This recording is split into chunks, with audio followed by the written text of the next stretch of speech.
front of a bunch of cameras. Hey everyone, it's SportsMock Live time now. Unfortunately, it's no longer tribe time. Well, unless you're talking about tea times, excuse time, or therapy time. You know, we're all still in mourning about the whole Indians loss in the ALCS. And I'm a big Indians fan, and I've been thinking about this quite a bit, and I have several points of view. My rational, optimistic side thinks, you know, this was a tough loss, for sure, absolutely, but they had a great year. They bring back the entire team. They'll contend again for sure. But my wild fan side doesn't care about any of that. They were up 3-1. They had their two best pitchers going. How could they lose? They tightened up. They choked. Hey now, that's totally not the way to think or talk, and it's not even fair. These guys are our guys. They tried their best. They gave their best effort. They just fell short. Best effort? Fell short? I don't even know what that means. These guys lose all the time. We're running out of names to call these even things. The collapse? Haven't we even used that already? Oh my God. And the umps and the media, they're all against us.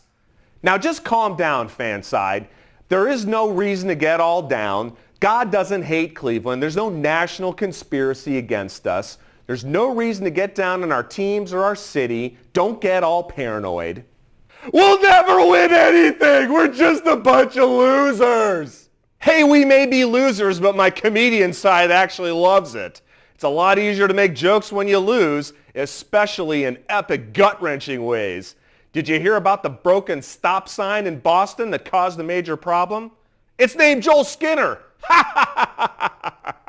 All right, that's enough from both of you. Listen, we just need to stay positive. I mean, I know we get a little negative here in Cleveland sometimes, and yes, it's true that tragedy is easier to make fun of than triumph. Well, just stay positive, support our teams, and we'll get that title. And when we do, it'll be that much sweeter. At least we can catch up on our sleep now. Well, that is true, Sleepy Side. You make a good point there. Listen, we'll get through this, fellow Clevelanders, and maybe a little laughter will actually help us. We'll be right back with more SportsMock Live, but first, here's another edition of I Remember When. And now, another installment of I Remember When. Yeah, I remember when. December 16, 2001, Cleveland Browns Stadium. It's the Browns versus Jacksonville. It's my first game ever hawking beer. Up until then, I'd always sold soda, cotton candy. It was freaking little junior mints. I show up and start grabbing my soda crates. The supervisor says, "Hey kid, you're on beer today. Big Stan's got the gout." I'm like, yes, this is what I've been waiting for my entire life, my chance to sell beer at the stadium. So I grab a couple of cases, I head down into the dog pound. I'm slinging beers right and left. Budweiser, Bud Light, flying out of my hands. I run that game like no one's ever done it. Comes down into the fourth quarter, I've got my people really happy. Browns are down, but they're driving. Finally, fourth down, Quincy Morgan catches one. We're gonna score. But no, instant replay. Freaking overturn the play after another one had been run. Crowd goes nuts. I turn around to see what's going on. I slip in this big puddle of dog drool and beer foam. Do a 2.5 gainer down the steps that would make Greg Louganis proud. Lose all my beers into the field. Everybody else sees all these beer bottles flying. They figure the big dog's throwing them.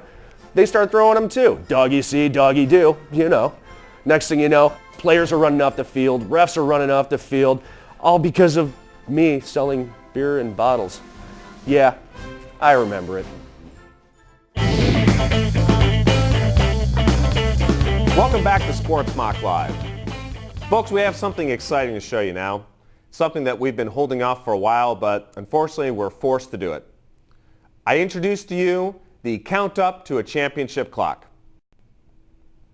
Now, we've installed 1,964 clocks all over Northeast Ohio, corresponding to the year when the Browns won a championship here in Cleveland, which is also the last time any team won a championship here in Cleveland, 43 years and counting. Now, we're going to let this clock run all over the city until we win a title, at which time we'll probably destroy them, hopefully next year. Please. Well, folks, I know many of you are heartbroken over the Indians' loss in the ALCS. I know I am. And you're probably asking why. How could this have happened? How could this collapse have happened to our team? Well, to put some perspective on that, we have with us a sports structural engineer, Marty Germano. Marty, thank you for joining us. It's good to be here, Joe. It's a real nice place you got. Who built this place? I don't know. So, Marty, from your perspective as a structural engineer, what happened to the Tribe? Well, Joe, you got to think of sports teams like any structure. They're just as good as they're built. Think of a baseball team as a series of 9 weight-bearing columns. Let's just say the third one from the top doesn't perform the way it should. Now, it may look like the strongest, but these little flaws rear their ugly head in very inopportune times. The end result? Collapse. Pressure's a killer, Joe. So could this have been avoided in any way? No, I don't think so. That foreman you got here did the best with the materials he had. The guy in charge of buying the materials just needs to get better materials. I mean, he's got to spend the money. It's going to cost you. So you're saying it's kind of a money thing? Well, I didn't say all that. I did say that, money is a big object. But the problem is like the last job I was on in the Bronx. Those guys spent $200 million on that project. And what did they pay for?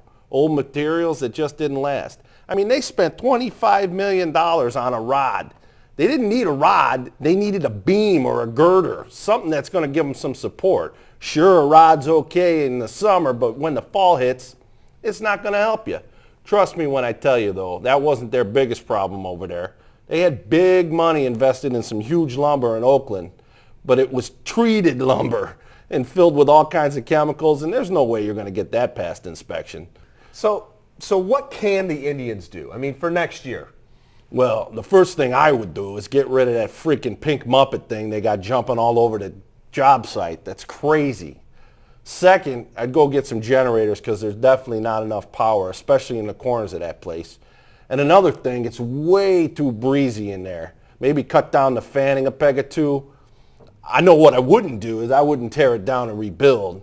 Add on, spend some cash. Well, those are interesting thoughts, Marty, and you are a sports structural engineer expert, so words of advice there from a man who knows. Thank you, Marty. Hey, no problem.